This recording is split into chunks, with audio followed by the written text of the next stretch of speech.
ministra del Pueblo, me han dicho, y es un enorme halago, una misión grande que acepto con honor y con la responsabilidad que merece.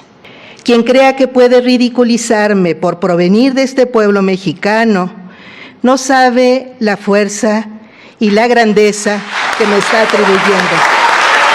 Obliga a las personas servidoras públicas a responder con respeto y lealtad a la nación y a nuestro pueblo y a no abusar del poder. Quienes me felicitan están contentos de mi llegada. Amigos y amigas, que tengan excelente día. Tienes que ver esto que sucedió en la Suprema Corte de Justicia de la Nación. Te vas a sorprender. Antes de poner la información, los invitamos a que se suscriban a este canal, que activen la campanita de notificaciones y que nos regalen un like para que le lleguemos a más personas con este video. Dejen sus comentarios y vamos a ver qué es lo que sucedió, porque la ministra Lenia Batres para en seco los abusos de Norma Piña y la deja muda con esto que dijo al pueblo de México. Pues vamos, amigos, rápidamente con la información. Amigos, te vas a sorprender lo que dijo. Todos los derechos humanos conforme a los principios de universalidad, independencia, indivisibilidad y progresividad, así como prevenir y sancionar, además de reparar sus violaciones. Esta Corte ha emitido criterios importantes para garantizar la no discriminación por razones de origen étnico, color, idioma, religión y opinión política, entre otras, así como para hacer posible el ejercicio del libre desarrollo de la personalidad, de nuestro derecho a fundar una familia y a su diversidad, el derecho a la propiedad, a la libertad de pensamiento, de conciencia y de religión, a la libertad de opinión y expresión, a la libertad de reunión y de asociación, y a participar en el gobierno por medio de nuestros representantes. Sin embargo, existen derechos poco desarrollados, tanto legislativa como instrumental y jurisdiccionalmente. Estos derechos corresponden básicamente a dos ámbitos: el de la igualdad y la justicia social y el de la seguridad ciudadana y las garantías penales. El derecho al trabajo, a la seguridad social y al descanso, el derecho a la salud y a la atención médica, a la educación, a la cultura y a la ciencia, a la vivienda, a la alimentación y al vestido, a gozar de un medio ambiente sano, son derechos que requieren también de un bloque de constitucionalidad que coadyuve a su promoción, respeto, protección y garantía. Son millones de mexicanas y mexicanos los que aún se hallan lejos del ejercicio de la dignidad personal que les puede proporcionar el acceso a estos derechos sociales. También requerimos para el disfrute de la seguridad ciudadana políticas, normas y mayor armonía entre las acciones de los tres poderes hacia el combate de la incidencia delictiva por un lado y con relación a la normativa sobre el tema. Me refiero a toda aquella que regula los instrumentos y los órganos del Estado, como a los derechos que identificamos como garantías penales, presunción de inocencia, derecho a recibir sentencia y a contar con tribunales independientes e imparciales ante los que se pueda acudir fácilmente para obtener una justicia pronta y expedita. No tenemos un problema ideológico, sino una responsabilidad de Estado para proporcionar a la sociedad mexicana seguridad ciudadana, investigación de delitos y sentencias justas. Si algunos elementos de las policías preventivas, ministeriales o de la Guardia Nacional cometen errores en el llenado, por ejemplo, del famoso informe policial homologado, los juicios deberían tener algún momento procesal para subsanar esos errores, es decir, para que opere la suplencia de la queja en favor de las víctimas, en vez de generar impunidad en la persecución de los delitos. en este tipo de problemas es en los que se esperaría un fuerte activismo judicial de una Corte sensible al principal problema del país que desde hace un cuarto de siglo nos aqueja. Lejos de ello, tenemos una Corte enfocada en casos que tienen fuertes implicaciones políticas, que incluso involucran afectaciones al orden público y al interés social, como la declaración de invalidez de leyes o de normas que buscan proteger los bienes nacionales, caso de la ley de la industria eléctrica, o distribuir el poder, como la Ley General de Instituciones y Procedimientos Electorales.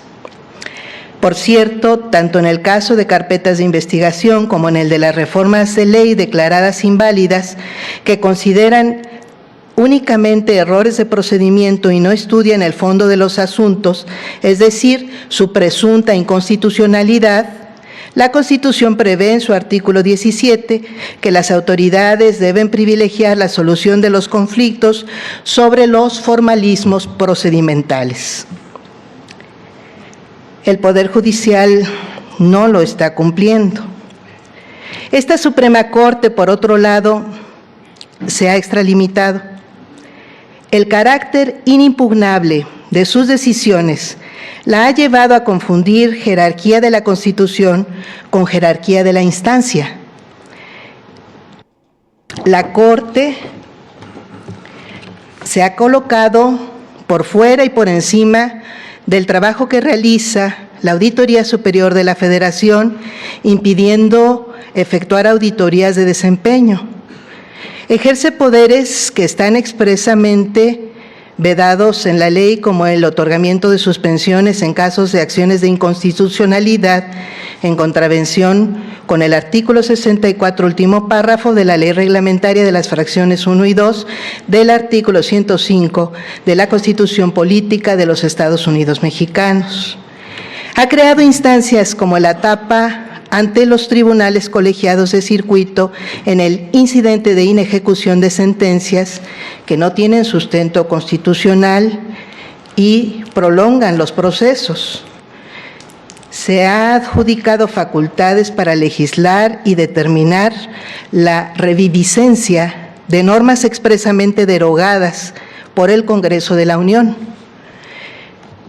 Hans Kelsen calificó a los tribunales constitucionales como legisladores negativos, pero la Suprema Corte ha asumido una función de legislador positivo, pues define normas que prevalecerán posteriormente a una declaración de inconstitucionalidad invadiendo la esfera del poder legislativo que fue electo democráticamente. Ha incumplido además, lo debo decir porque lo dije en el Senado, desde hace 14 años, el artículo 127 constitucional, que fija como límite para la remuneración de las personas servidoras públicas la establecida para el presidente de la República, disposición que no fue impuesta ni por el actual mandatario ni por las mayorías parlamentarias actuales, sino que entró en vigor en 2010. La insistencia en este tema no responde a una política o a ideales de una cierta visión partidista. Simplemente considero nos corresponde acatar la Constitución. Estos que he denominado excesos, que no tenemos, indican que no tenemos una Suprema Corte subordinada a la Constitución, sino una Constitución subordinada a la Suprema Corte, al grado de que se escucha entre litigantes decir, ¿y qué dice la Constitución al respecto? Lo que indique la Suprema Corte. Se ha olvidado que vivimos en un país de tradición romano-germánica, es decir, de la familia del derecho continental, en la que la jerarquía de las fuentes del derecho es clara y siempre ha tenido preponderancia a la ley como manifestación de la voluntad general. La jurisprudencia es interpretación de la ley únicamente, no puede estar por encima de esta y menos de la propia Constitución. Se confunden quienes asumen que recientemente transitamos a una cultura jurídica distinta por la reforma constitucional de marzo de 2021.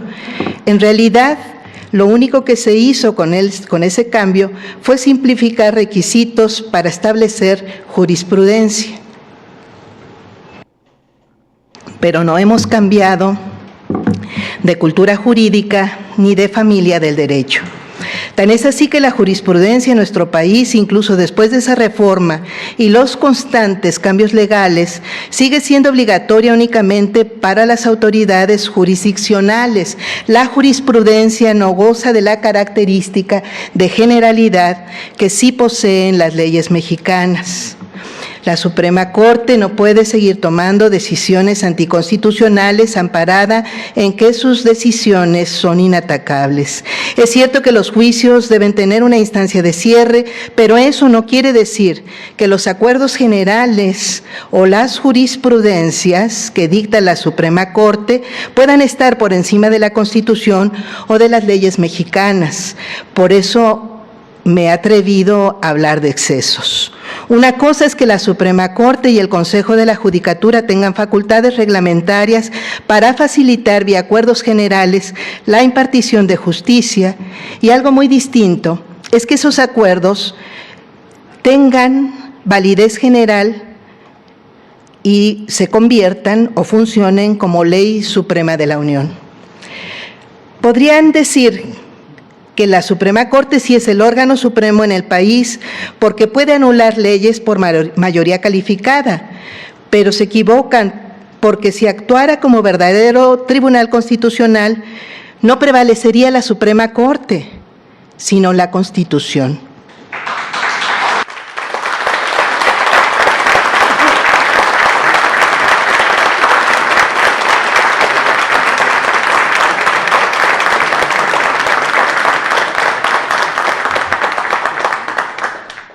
En una reflexión seria y mesurada, la Suprema Corte tendría que concluir que debe autolimitarse y someterse a la auténtica jerarquía normativa de nuestro país.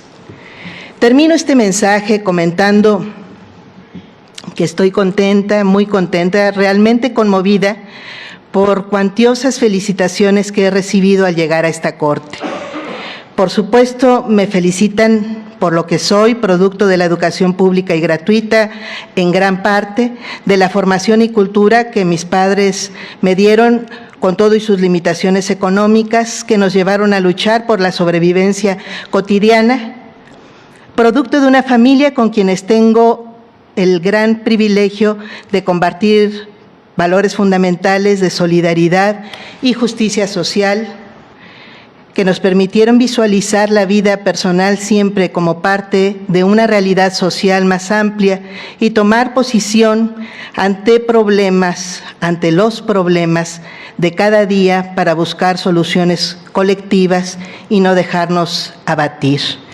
Me debo, por supuesto, a todas aquellas personas que amo, que he amado, sobre todo a mis padres Cuauhtémoc y Rosario, a mis hermanas Vietnica, Valentina y Olinamir, a mi hermano Martí, a mi hijo Emiliano y a los parientes políticos cercanos como Toñita, con esa extraordinaria fuerza de voluntad que la ha hecho forjarse como maestra en derechos humanos. Pero soy producto también de esta época, de nuestra época, que exige a las mujeres perseguir y defender la equidad de género, que nos compromete a tomar en serio la igualdad y la universalidad de los derechos humanos, que está determinada a construir una democracia real en la que puedan desarrollarse las personas indígenas y afromexicanas con discapacidad, de la comunidad LGBTTIQ+, quienes viven en la pobreza, que obliga a las personas servidoras públicas a responder con respeto y lealtad a la nación y a nuestro pueblo y a no abusar del poder. Quienes me felicitan están contentos de mi llegada.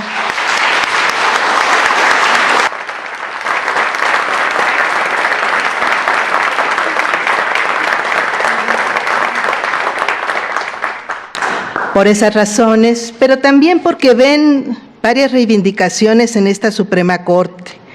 La llegada de la paridad o casi de las mujeres, la llegada de personas tangibles, terrenales, con problemas comunes, la llegada de visiones distintas a las predominantes del constitucionalismo mexicano, la llegada de visiones críticas de este Poder Judicial. Quien crea que puede ridiculizarme por provenir de este pueblo mexicano, no sabe la fuerza y la grandeza que me está atribuyendo.